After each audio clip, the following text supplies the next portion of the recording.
Kia ora everyone and welcome back to Humankind. Today I wanted to take you through cultures. These are fundamental to how humankind plays.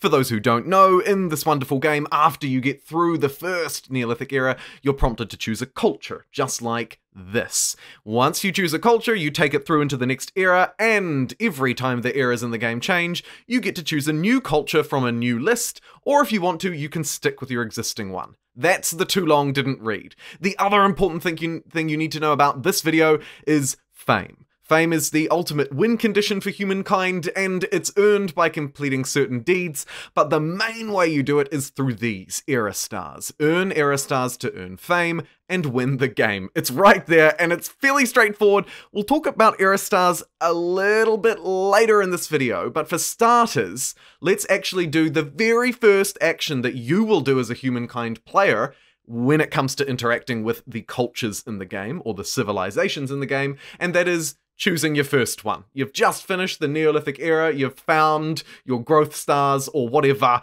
and here we are. So, always click more details, okay? Whenever you're choosing a culture, you should have more details open by default. It confuses me why it's not. I suppose it's to make it straightforward and pretty. Anyway, when you're picking a culture, there are a few things that you need to bear in mind. There are the obvious ones, okay? Which are these two here. Each culture will have its own emblematic unit and its own emblematic district, right? A thing that you can build on the map and a thing that you can fight with, basically. When you're going through and looking at these, you kind of just want to gauge what they're generally providing. So let's use the Babylonians' astronomy house as an example. It's going to give us 3 science for every adjacent farmer's quarter. So to make the most of it, I need to have some farmer's quarters around it, something to bear in mind. It counts as a farmer's quarter and a research quarter, so that's good. But ultimately, it's providing me science and it's taking away stability. That's a common theme among these districts, is to take away stability, but what they provide will be the unique thing. And in general, that will line up with this, the culture's affinity. And this is something that players don't often make notice of, and I think it's really, really important. So let's jump to another one now. Let's have a look at the Egyptians. If you hover over this symbol, and you can see that every culture has a symbol. Some of them are the same, some are different. In this case, let's use the Egyptians as a case study. They are a builder culture. Their cultural affinity is builder. And you can see here under affinity details that builder empires receive more fame when earning their builder stars. That's those era stars that we touched on earlier. Have a look back here at the Babylonians, you can see that their affinity is scientific in nature, and as a scientific empire, they receive more fame from their scientific era stars.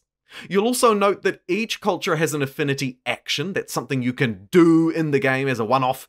This one allows you to convert one of your city's industry and money into science, because they are, again, a scientific culture.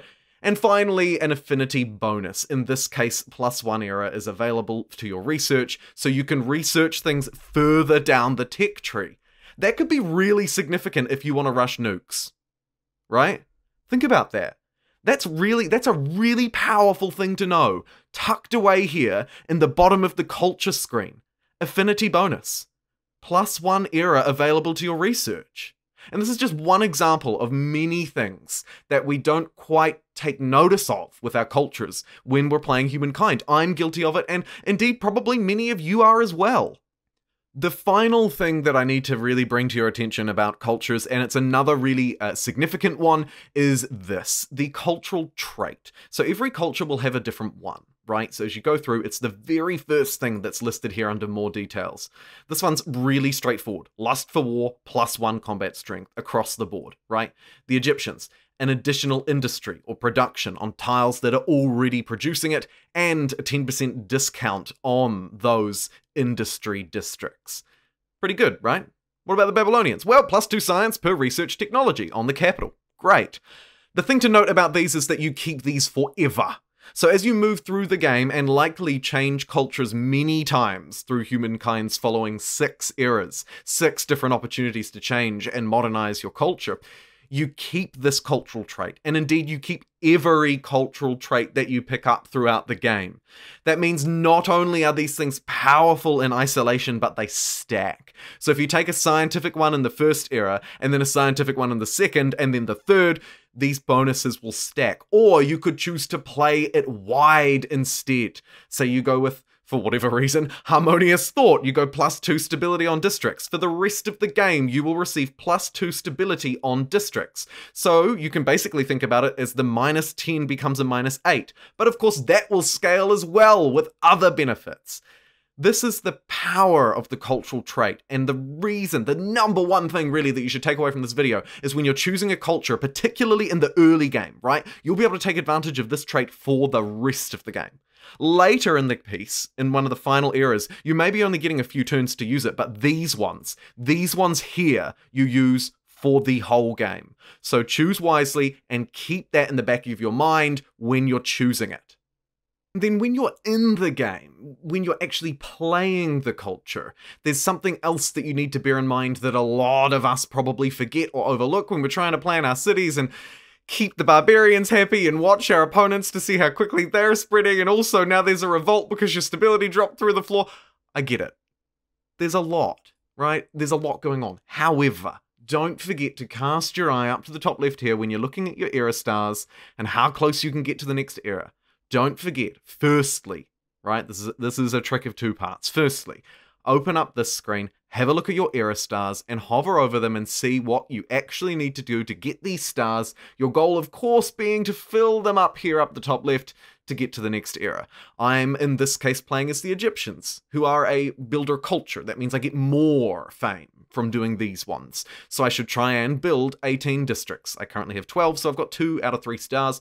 You can see there are stars for everything. Claiming territories, reaching a total amount of influence earned, having a certain number of people. This is the growth era star, rewarding food and population, and so on and so forth with money, technology, and military units eliminated. Now, keep that in mind. That's how you progress through. But here's part number 2. When you're actually playing it, you'll see here, you can really quickly hover over the type of culture that you are and really quickly scan through and see what you're getting. Right, my affinity bonus gains 2 stability when completing a district. That's useful for me to know right now as I hemorrhage stability, that completing districts also rewards me with stability. Moreover, there's also, for every culture, every type of affinity anyway, out of the current 7 that are in the game, an ability here. In this case, as a builder culture, it's called Landraiser, and it converts all of a city. So I select a city, it converts all of my money and science into industry. If I click this button, boom, all of a sudden you can see my money and science drop to nothing.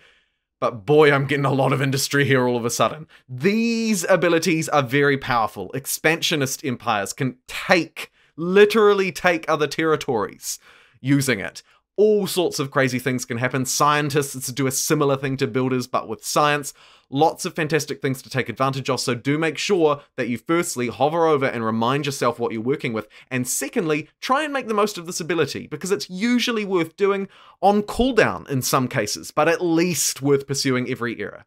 Thank you very much for watching this video on cultures, and how to use them, how to choose them, and how to best take advantage of them. Hopefully, you picked up a couple of things that you didn't maybe quite know before, or you'd forgotten, and learned something new. If you did, I would really appreciate it if you'd let me know in the comments below. I'm really keen for feedback on what kind of Humankind content you'd like to see, and whether this sort of video is helpful to you. Thanks very much for watching, everybody, and until next time, I'll see you then. Take care.